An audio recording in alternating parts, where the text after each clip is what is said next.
नमस्कार दोस्तों, डॉक्टर राज क्लासेस में आपका स्वागत है। आज इस क्लास में हम जिस टॉपिक के बारे में पढ़ने जा रहे हैं उसका नाम है सिंधु घाटी सभ्यता के अंतर्गत नगर निर्माण योजना। हालांकि सिंधु घाटी से संबंधित जो परिचय है वो आपको मेरी पिछली वीडियो से मिल गया होगा, तो अब एक नए टॉपिक पर हम आगे बढ़ते हैं। दरअसल स्टूडेंट्स जो है वो बार बार कहते हैं कि मैम मुझे इस टॉपिक पर परेशानी होती है, तो आज के इस वीडियो में मैं आपको बिंदुवार इस प्रश्न का उत्तर और इस टॉपिक को समझाने की कोशिश करूंगी। तो आइए शुरुआत करते हैं। हमारा टॉपिक है नगर निर्माण योजना। हमने देखा है कि पुरातात्विक जो खोजें हुई और पुरातात्विक जो खनन हुआ उसमें अनेक शहर, लगभग 350 शहर सिंधु घाटी सभ्यता में निकल करके सामने आए। मोहनजोदड़ो, हड़प्पा, लोथल, रोपड़, कालीबंगा, बनमाली, मिताथल, मतलब इस प्रकार हम देखते हैं कि एक शहरों की एक लंबी श्रृंखला हमें देखने को मिलती है और यह एक नगरीय सभ्यता थी। तो नगरीय सभ्यता में इन नगरों का निर्माण किस प्रकार से हुआ था यह जानना बहुत ही आवश्यक है। तो कुछ बातें जो आपको ध्यान में रखनी है वो ये है कि उस समय के जो नगर थे उनका मिलान हमें आज के नगरों से करना है। आज के नगरों में जिन सारी सुविधाओं को हम देखते हैं या पाते हैं, लगभग वही सारी सुविधाएं हमें हड़प्पा के नगरों में भी देखने को मिलती है। तो इन नगरों का निर्माण किस प्रकार हुआ, हम शुरुआत करते हैं। सबसे पहला पॉइंट जो इसमें है वो है कि नगरों का जब इन शहरों का निर्माण प्रारंभ होता था या मकान इन नगरों के अंतर्गत जब बनते थे तो बकायदा एक नक्शा तैयार किया जाता था और उस नक्शे के आधार पर नगरों का निर्माण हुआ या मकानों का निर्माण हुआ या भवनों का निर्माण हुआ। और इस प्रणाली को, इस रीति को हम आज भी फॉलो करते हैं। आज भी जो मकान बनते हैं या नगर बनते हैं उनका बाकायदा पहले नक्शा तैयार किया जाता है। आप में से बहुत सारे ऐसे लोग होंगे जो कि छोटे शहरों से होंगे या जो गांवों से होंगे, तो उन्होंने छोटे शहरों में, स्पेशली छोटे शहरों में देखा होगा कि इन शहरों में मकान किस प्रकार के होते हैं और इनमें कौन कौन सी सुविधाएं होती हैं। लगभग ऐसी ही व्यवस्था हम सिंधु घाटी सभ्यता के नगर निर्माण योजना में पाते हैं।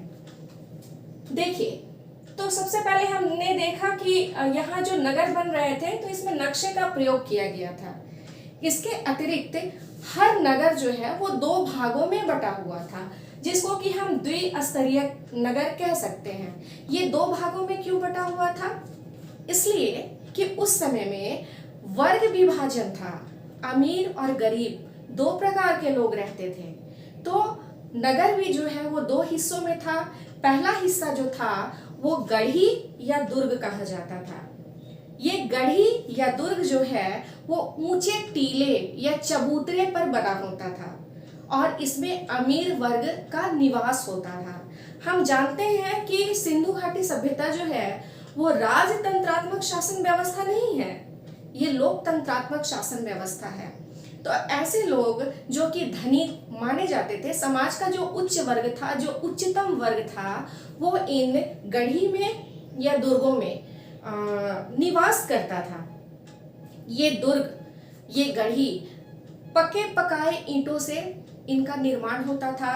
बाकायदा ये कई मंजिले हो सकते थे, इनमें ऊपर जाने के लिए सीढ़ियां होती थी और दुर्ग के ऊपर में एक प्राचीर होता था और घेरेबंदी की जाती थी दुर्ग की, जिसमें बुर्जियां बनी होती थी। इन बुर्जियों का क्या काम था? दुर्ग के ऊपर जो बुर्जियां थी उनका क्या काम था? इसके द्वारा उस गढ़ी का या उस दुर्ग का सुरक्षा व्यवस्था संचालित की जाती थी। तो ये स्थिति थी। फिर जो दूसरा भाग था, नगर का दूसरा भाग था, उसको हम निचले शहर के रूप में जानते हैं। निचला शहर जिसमें कि आम जनता निवास करती थी। तो इस तरह से उच्च वर्ग का निवास स्थान जो था वो अलग था और जो सामान्य वर्ग था उसका निवास स्थान अलग था। हालांकि जो सामान्य वर्ग था उसका इन गढ़ी में या दुर्ग में लगातार आना जाना होता रहता था। वो अपने व्यावसायिक कार्यों के संपादन के लिए गढ़ी में जाया करते थे, दुर्ग के भीतर जाया करते थे। तो इन निचले शहर और दुर्ग के बीच में आवागमन जो था, वो जो प्रमाण मिले हैं वो हम देखते हैं कि रास्ते बने हुए थे, मार्ग बना हुआ था। और बहुत सारी जगहों में, जैसे कि हड़प्पा में हमने देखा, हड़प्पा में हम पाएंगे कि यहाँ जो है वो निचले शहर और दुर्ग के बीच में आने जाने के लिए 2 रास्ते थे। जबकि मोहनजोदड़ो जो एक बहुत ही प्रसिद्ध शहर था सिंधु घाटी सभ्यता का, तो इसमें चारों ओर, दुर्ग के चारों ओर नहर था और इस नहरों के माध्यम से ही आवागमन होता था। दूसरी बात हमें ये भी याद रखनी है कि निचले जो शहर था उसमें सामान्य लोग रहते थे। सामान्य लोग में मजदूरों के मोहल्ले भी हो सकते थे, आम लोगों का भी था, जीवन था। तो इनके जो बने हुए थे घर, वो कच्ची ईंटों का भी यहाँ प्रयोग था और पकी पकाई ईंटों का भी प्रयोग था। जबकि दुर्ग या गढ़ी में सिर्फ पकाई हुई ईंटों या पत्थरों का प्रयोग किया गया है। निचले शहर के मकान जो थे, उन्हें उनकी पॉलिश जो है, उनका प्लस्तर जो है वो कच्ची मिट्टी और चूने से किया गया है। तो पत्थरों मतलब जो ईंटों से घर तैयार हुए हैं, तो उनके ऊपर जो पलस्तर है वो मिट्टी से किया हुआ है। तो दो प्रकार से नगरों का विभाजन था, दुर्ग और गढ़ी, और फिर हम निचले शहर को देखते हैं सिंधु घाटी सभ्यता में। अगला देखते हैं कि सिंधु घाटी नगर निर्माण जो हुआ उसकी अन्य विशेषताएं क्या थी। तो अमीरों और गरीबों के मकान, ये दोनों अलग अलग प्रकार के थे। जो मैंने पहले भी आपको बताया कि अमीरों के मकान जो थे वो पत्थरों से बने थे, वो पकी पकाई ईंटों से बने थे, जबकि गरीबों के मकान कच्ची पक्की ईंटों से बने थे। एक बात आपको और याद रखना होगा कि जो सिंधु घाटी सभ्यता के निवासी थे वो पकी पकाई ईंटों का इस्तेमाल करते थे, जबकि उस समय विश्व की जो अन्य सभ्यताएं थी, जैसे कि मिस्र में तो कच्ची ईंटें जो है वो प्रयोग में की जा रही थी। मेसोपोटामिया में बहुत कम मात्रा में पकी पकाई ईंटों का प्रयोग हो रहा था, जबकि सिंधु घाटी सभ्यता में बड़े पैमाने पर, या पूर्णतः हम ये कह सकते हैं, पकाई हुई ईंटों का प्रयोग हो रहा था। तो ये बात मतलब क्लियर कट समझ में आ जाती है कि हमारी जो सभ्यता थी, हमारे भारत की जो सभ्यता थी, वो अन्य सभ्यताओं से कितने विकसित रूप में थी, है ना। आगे चलते हैं। जो शहर उत्खनन में मिले हैं उसमें हमें मजदूरों के मोहल्ले भी मिले हैं। मजदूरों के मोहल्ले गली में एक क्रम में, गली नहीं कहेंगे, एक क्रम में कुछ कमरे बने हुए मिले हैं जो 10 फीट गुना 10 फीट, 10 फीट गुना 12 फीट, मतलब ऐसे ऐसे करके लगभग 14 मकान मिले हैं। और जिनसे यह स्पष्ट होता है कि इसमें बहुत ही कम आमदनी वाले लोग रहा करते थे। तो ये गरीबों के मोहल्ले थे और मजदूरों के मोहल्ले थे। आगे चलते हैं, सड़कों एवं गलियों की व्यापक व्यवस्था। किसी भी नगर बसने का प्रमुख कारण वहां सड़कों की और गलियों की अच्छी व्यवस्था होती है। तो इस संदर्भ में हमारी जो सभ्यता है, हमारी जो सिंधु घाटी सभ्यता है, वो बहुत ही रिच थी, बहुत ही धनी थी। यहाँ हम सड़कों का जैसा जाल देखते हैं वैसा जाल कहीं भी देखने को नहीं मिलता है। चौड़ी गलियां, चौड़े चौड़े राजपथ, सफाई की अच्छी व्यवस्था, है ना, ये सारी चीजें जो हैं वो सड़कों के रूप में हमें दिखाई देती हैं। सड़कें जो हैं, जो मुख्य सड़क थी, जो मुख्य राजपथ उनका जो था वो लगभग 30 फीट चौड़ा था, और गलियां जो हैं वो 3 से 7 फीट तक चौड़ी थी। दूसरी बात आपको याद रखना है कि सड़कें और गलियां जो हैं वो समकोण पर एक दूसरे को, मुख्य राजपथ जो है वो समकोण पर एक दूसरे को काटते थे। ठीक है, क्लियर हो गया। तो सड़कों जहां जहां से सड़क गुजरते थे बीच बीच में चौराहे भी मिलते थे, और इन सड़कों के किनारे, मुख्य राजपथ के किनारे मकान हुआ करते थे, और यहां से गलियां जो है वो मुख्य राजपथ में आकर मिला करती थी। क्लियर हो गया?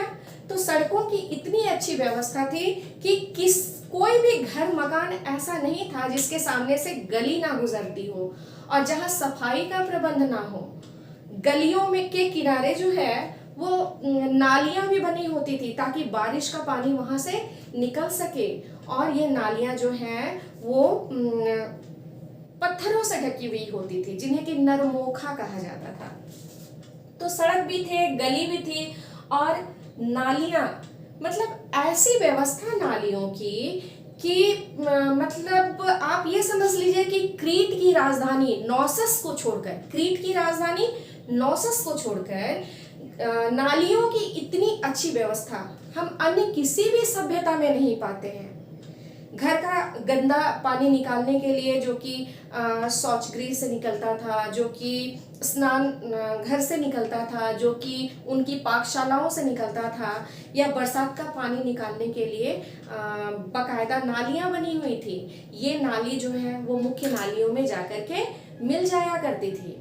हर एक घर में हर प्रकार की व्यवस्था, हर एक घर में उनकी अपनी पूजन घर होता था, पाकशाला होती थी, उनके शौचालय बने हुए होते थे, सीढ़ियाँ होती थी, हर घर में कुआं होता था, हर घर में रोशनदान हुआ करता था, हवा के आने जाने की अच्छी व्यवस्था थी, हर घर में नाली की व्यवस्था थी जो कि मुख्य नाली से जाकर के मिल जाया करती थी। क्लियर हो गया?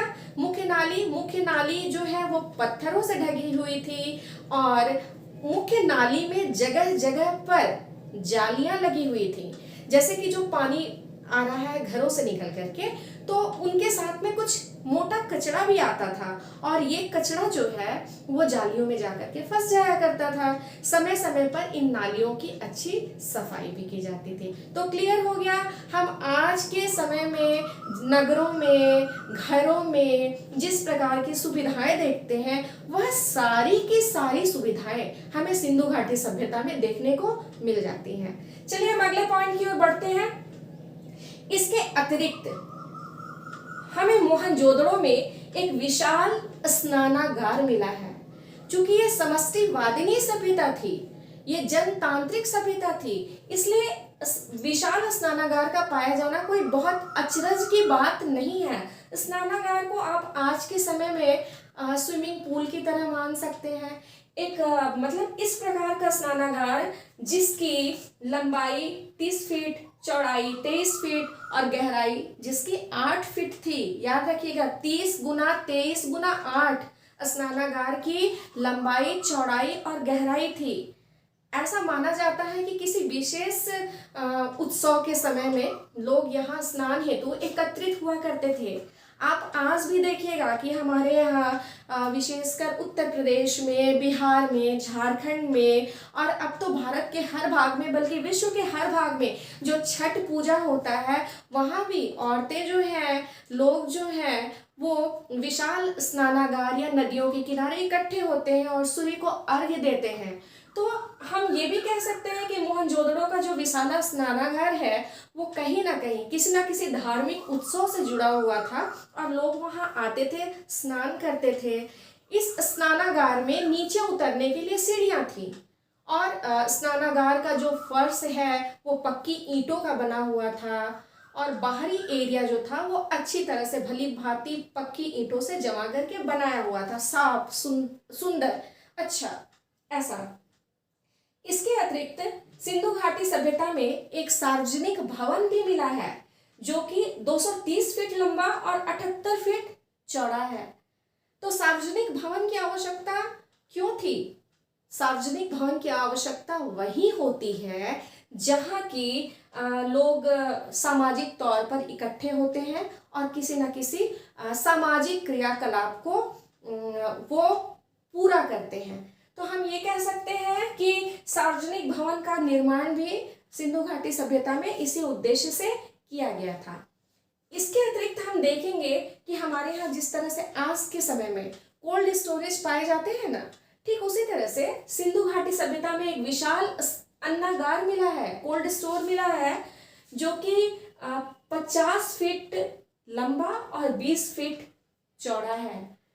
ऐसा माना जाता है कि इसके अंदर जो गोदाम बने हुए हैं, इनसे जो कृषि संबंधी जो वस्तुएं थी, जैसे कि गेहूं, जौ, इन सारी वस्तुओं को साल भर के लिए इकट्ठा करके रखा जाता था, ताकि इन बड़े बड़े नगरों की भोजन सामग्री की आवश्यकताओं को पूरा किया जा सके।